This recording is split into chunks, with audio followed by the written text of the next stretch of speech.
Welcome back, everybody, to another deep dive. This time, we're exploring a book that's been inspiring folks for over a century, As A Man Thinketh by James Allen. Oh, a classic for sure. And you know what? Even after all these years, it still offers this blueprint for shaping our thoughts and get this, maybe even our realities. No kidding. It's wild how relevant this book from way back when still feels. Totally. James Allen was really onto something, that's for sure. So, where do we even start with this one? Well, the central idea that really resonated with me was this whole concept of the mind being like a garden. Okay, I'll be honest. I don't think I ever thought about it like that before. It's a powerful image, right? Mhm. Allen's argument is that we're not just like these passive bystanders in the gardens of our minds. We're the gardeners. We're Yeah. the ones out there, getting our hands dirty. So, we're responsible for cultivating the good stuff and pulling out the weeds. Precisely. Just Mhm. just like imagine you're planting this beautiful rose bush, right?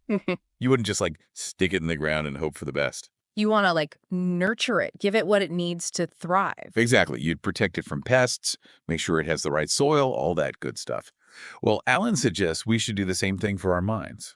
Interesting. So it's about more than just thinking happy thoughts all the time. It's about being intentional. Right. It's about consciously choosing what we allow to grow in our minds and what we need to uproot. It's about taking control. So tending to our thoughts, weeding out the negative ones. That makes you wonder what would happen if everybody actually did this? It's a question Allen asks, too, in a way. He argues that this mental gardening thing, it directly impacts not just our thoughts, but our actions, too. Oh, okay. So how does that work? He's got this one line, thought and character are one.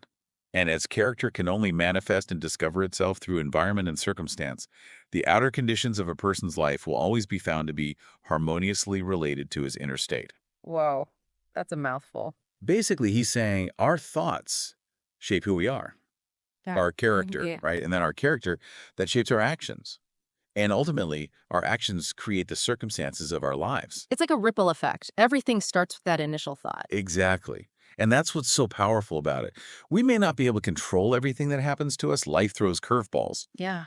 But we do have a say in how we respond to those things, how we let those external events shape us. That reminds me of another quote from the book. Hold on, I've got it here somewhere. Here it is. Men do not attract that which they want, but that which they are. Ooh, that's a good one. It's like we don't just passively receive circumstances. We actively attract them based on what's going on inside. Absolutely. And that can be kind of a daunting thought, right? Yeah. But it's also incredibly empowering because it means we have more agency than we often realize. So it's not about blaming ourselves for everything that happens to us. It's more about recognizing we have a role to play in creating our own experiences. So say someone's listening to this and they feel stuck, like they're caught in this negative cycle, bogged down by self-doubt. They're not powerless to change their situation. Not at all. And that's what I love about As A Man Thinketh. It's this encouraging call to become conscious creators of our own lives. And it all starts with the thoughts we allow to take root in our minds. Okay, so that makes sense. But how do we actually make those changes? How do we become better gardeners of our own minds? Well, that's where this idea of self-discipline comes in. Self-discipline? Honestly, not my favorite phrase. It makes me think of strict routines and denying myself any kind of pleasure. Right, I get that. It can sound a bit intense. But the way Alan describes it, it's not about self-punishment or deprivation. So it's not about beating ourselves up. No, not at all. Hmm. He compares it to the training of an athlete. Think about it. An athlete doesn't just wake up one day and run a marathon or hit a home run, right? They have to put in the work, the training. Exactly. They have to cultivate discipline. It's about mastering the self, not punishing it. Okay, so in the context of our mental gardens then, self-discipline is about building up the mental strength to uproot those negative thought patterns and then consciously choose to replace them with thoughts that are more beneficial. Yes, it's about showing up for ourselves mentally, just like an athlete shows up for training. Being intentional with our thoughts, like we were saying before, recognizing we actually have the power to choose. Exactly. It's about becoming aware of those negative thought spirals and making a conscious decision to shift gears. Okay, so how do we do that? Let's say I'm in the middle of something and I catch myself thinking, ugh, I'm terrible at this. I'm never going to figure it out. What's the next step? Well, first, I'd say it's amazing you're even aware of that thought pattern. That's huge. The next step is to challenge it. Like, is it really true that you're terrible at whatever it is you're doing? So instead of getting swept away by that negativity, take a pause. Exactly. Examine the thought. Often those negative thought patterns, they're rooted more in fear and insecurity than actual fact. So we can choose to replace them with something more empowering. Like, okay, this is tough, but I'm capable of learning. Yes. It's about shifting from a victim mindset to a growth mindset, taking ownership of our thoughts and recognizing that we have the power to change the narrative. And that's where things start to get really interesting.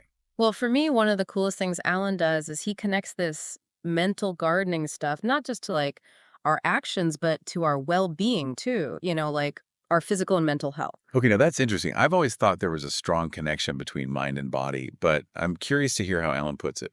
So he talks about how holding on to negative thoughts, right? Anger, resentment, all that. He says it creates a kind of internal friction. Internal friction. Yeah. Like, how a machine will start breaking down if you don't put oil in it? Like all the parts are grinding against each other. Ah, I see what you're saying. So it's like that with our minds. All those negative thoughts, they cause wear and tear over time. And then on the flip side, when we focus on positive thoughts, gratitude, that kind of stuff, that's like giving our minds that oil change. Exactly. And it's not just about feeling good in the moment. Like, sure, it's nice to feel happy and peaceful, but Alan says this inner harmony, this serenity, it actually makes us more resilient. More resilient. How It's like so? we're building up our mental immune system or something.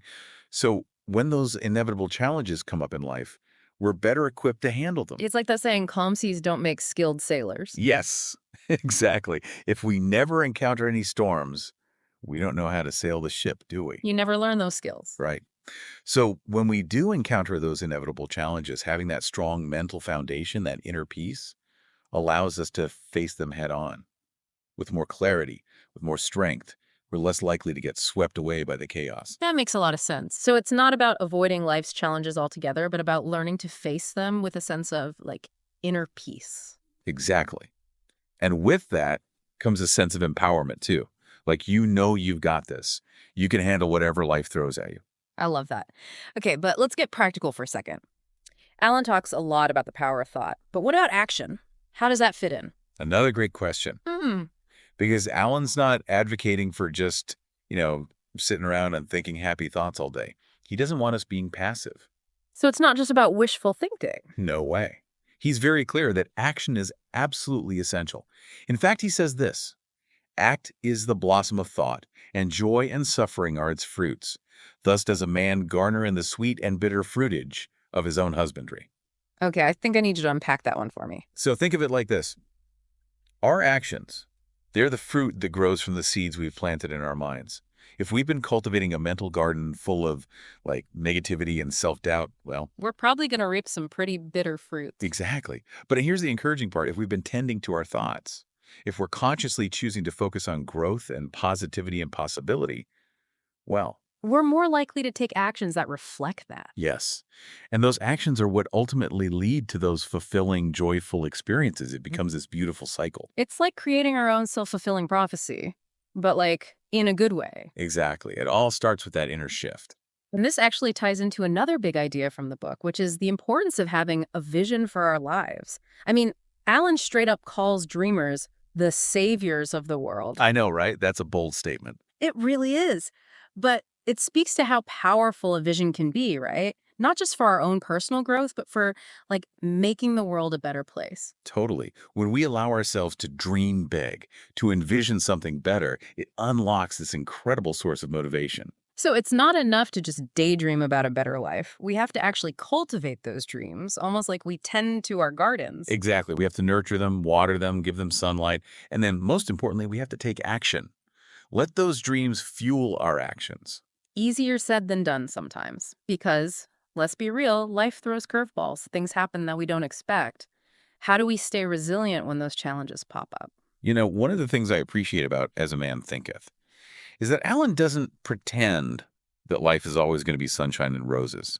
He doesn't sugarcoat things. He acknowledges that, yeah, life is going to be tough sometimes. Exactly. He talks about how suffering is a part of life. Challenges are inevitable. He doesn't shy away from the hard stuff. Nope.